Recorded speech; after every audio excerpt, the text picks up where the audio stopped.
mabalaan mo nga ikaw lang ang babae ang kinapalangga ko. Himuon ko tanan-tanan biskan sakit para sa akon. Kaya ko agwantahon biskan buday ang sitwasyon. Kag akon inchindihon ang imo nga desisyon. Kay para mani sa akon kag sa akong relasyon. Biskan ano kakalayo kaya ko nga antoson. Imbita kapag intuon ikaw lang gid palanggaon. Ikaw lang gid higugmaon sang akon tagit pusoon. Ikaw di ga isahanon di ta kapalagyohon. Sa ligay lang ta duwa wala lang gid taboy anay para relasyon ta duwa.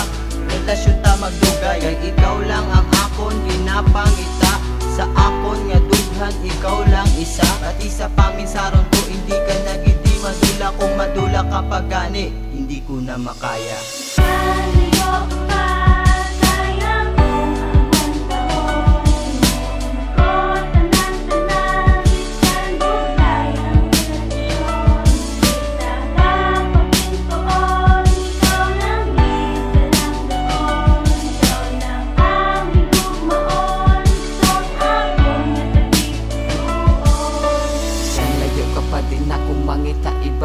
Biskan layo ka pa di ta nakapagbulagan.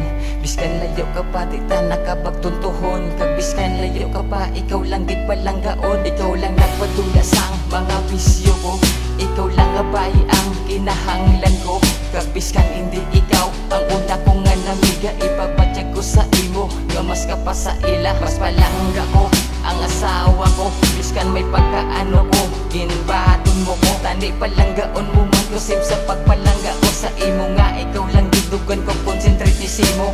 Pero sana batyagan ko lang. Palangga mo man ko todo sobra-sobra wala kulang. Kabiskan layo ay ta basta sige lang sa ligay. Ang mga pagsubok ay tapuson na naton sang tawhay. Layo pa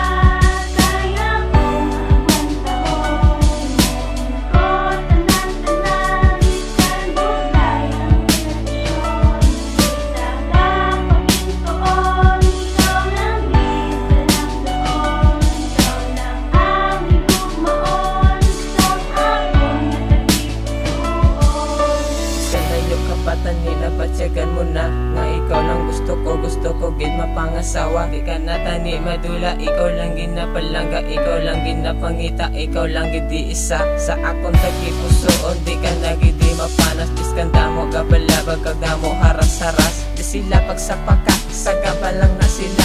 Ang importante, ang relasyon ta duwa. Aton gid di pagpakuron, wala may makaguba. Biskan ano pagkabuday, basta kita lang duwa. May ikaw na kag ako, pag wala na sila, pabayaan na sila. Basta ikaw lang ako niya. Kag imo nga tandaan, nga ikaw lang di isa. Sang akong tagipusoon, ikaw lang ka pa nag-iya. Sang akong tagipusoon, nga sa imo nagtupak. Kay ikaw lang palanggaon, biskan layo ka pa. layo pa.